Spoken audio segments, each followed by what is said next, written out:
Hi అండి, నమస్తే. నేను మీ Sonia. Welcome back to our channel smart Soni Shiva. ఈరోజు మన వీడియోలో ఒక మంచి సూప్ రెసిపీని అయితే ఇంట్రడ్యూస్ చేస్తున్నాను. అదే రాగి సూప్ అనమాట. జనరల్గా వర్షాకాలం, చలికాలం వస్తే మనకి వేడిగా ఏదైనా తాగాలనిపిస్తుంది కదా, బయట వెదర్ చల్లగా ఉంటే.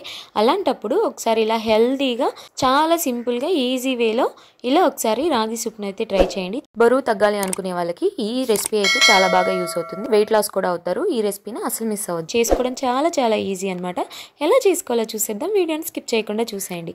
ముందుగా ఒక బౌల్ తీసుకొని అందులోకి ఒక పావు కప్పు దాకా రాగి పిండిని వేసుకోవాలి. రాగి పిండి వేసుకున్న తర్వాత ఒక 1/3 కప్పు దాకా నీళ్ళని వేసుకొని ఉండలేమీ లేకుండా అంత బాగా కలిసే విధంగా స్మూత్ టెక్చర్ వచ్చేంత వరకు ఇలా నేను వీడియో క్లిప్లో చూపించిన విధంగా చక్కగా అంతా కూడా బాగా కలిసే విధంగా కలిపేసుకోవాలి. ఇలా ముందే కలిపి పెట్టుకోవడం మూలన మనకి సూప్ చేసుకోవడానికి చాలా ఈజీ అవుతుంది అనమాట. సో ఇప్పుడు ఇలా కలిపేసుకొని పక్కన పెట్టుకున్న తర్వాత స్టవ్ మీద బాండి పెట్టుకొని అందులోకి బటర్ని కానీ గీ కానీ వేసుకోండి.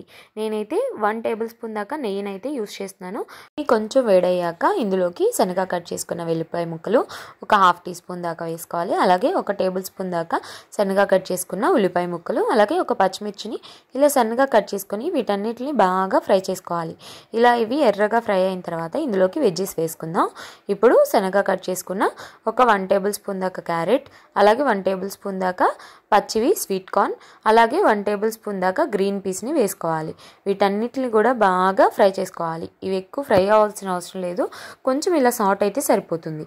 సో ఇప్పుడు ఇందులోకి రుచికి సరిపడా ఉప్పు వేసుకోవాలి. నేనైతే 1/2 టీ స్పూన్ వేసాను. అలాగే ఒక 1/2 టీ స్పూన్ దాకా మిరియాల పొడి, ఒక పావు టీ స్పూన్ దాకా పంచదార వేసుకొని ఒకసారి అంతా కూడా బాగా కలుపుకొని ఫ్రై చేసుకోవాలి. ఇప్పుడు వీటిని ఇలా కలుపుకున్న తర్వాత ఇందులోకి సూప్కి తగినన్ని నీళ్ళైతే పోసుకోవాలి. మనం పావు కప్పు రాగి పిండి తీసుకున్నాం కదా, సో దానికి తగ్గట్టు 3 కప్పుల దాకా ఇక్కడ చల్లటి నీళ్ళని అయితే వేసుకోవాలి. చల్లటి నీళ్ళని వేసుకున్న తర్వాత మూత పెట్టేసుకొని చక్కగా మీడియం ఫ్లేమ్లో వీటన్నిటిని బాగా మరిగించుకోవాలి. అంటే మనం వేసిన కూరగాయ ముక్కలన్నీ కూడా బాగా ఉడికిపోవాలన్నమాట. సో ఇలా అంతా మరుగుతున్న టైంలో మనం ముందుగా కలిపి పక్కన పెట్టుకున్నాం కదా రాగి పిండిని, సో దాన్ని తీసుకొని ఒకసారి మళ్ళీ దాన్ని చక్కగా ఇలా కలుపుకోవాలి. ఎందుకంటే మనకి రాగి పిండి అంతా అడుగున ఉండిపోతుంది అనమాట. సో అలా వేసేస్తే డైరెక్ట్గా ఉండలు కట్టే ఛాన్సెస్ ఉంటాయి. సో అందుకని ఇలా ఒకసారి అంతా కలిపేసుకొని స్లోగా వేసుకుంటూ గరిటెతో తిప్పుకుంటూ వేసేసుకోవాలన్నమాట. మొత్తం ఇలా అంతా వేసుకున్న తర్వాత చక్కగా కలుపుకుంటూ ఇలా మరిగించుకోవాలి. చూడండి, కన్సిస్టెన్సీ అనేది ఇలా ఉంటుందన్నమాట. స్టార్టింగ్లో మనం కొంచెం సేపు మరిగించుకోవాలన్నమాట. 1 నిమిషం, అర నిమిషం పాటు మరిగించుకున్న తర్వాత మనకి ఇలా చక్కగా థిక్గా అవుతుందన్నమాట. మనకి తెలుస్తుంది, సూపీ కన్సిస్టెన్సీ వస్తుంది.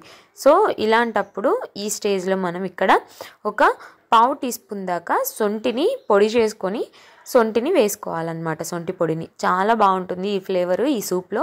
తప్పకుండా వేసుకోండి, అసలు స్కిప్ చేయొద్దు.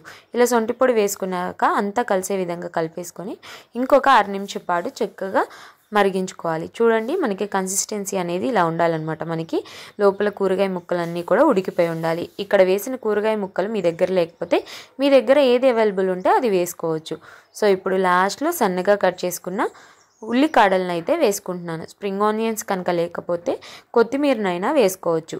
సో స్ప్రింగ్ ఆనియన్స్ కూడా వేసుకున్న తర్వాత అంతా బాగా కలిసే విధంగా కలిపేసుకోవాలి.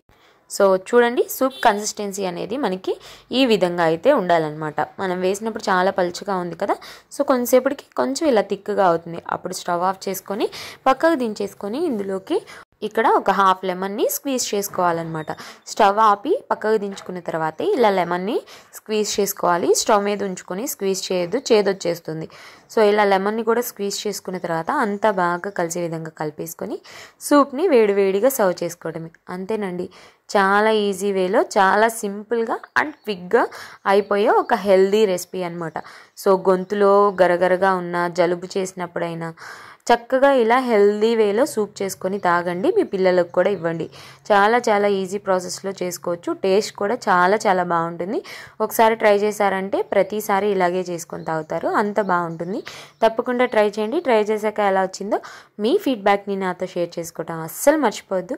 ఈ వీడియో అయితే నచ్చిందని అనుకుంటున్నాను. వీడియో నచ్చితే వీడియోని లైక్ చేయండి. మీ ఫ్రెండ్స్ అండ్ ఫ్యామిలీ రిలేటివ్స్కి షేర్ చేయండి. ఇంకా ఇలాంటి ఎన్నో ఈజీ అండ్ హెల్దీ రెసిపీస్ కోసం స్మార్ట్ సోనీ శివ ఛానల్ని సబ్స్క్రైబ్ చేయండి. ఈ వీడియో అయితే ఇంతే. మరొక మంచి వీడియోతో మళ్ళీ మీ ముందుకు వచ్చేస్తాను. అంతవరకు సెలవు. Bye all.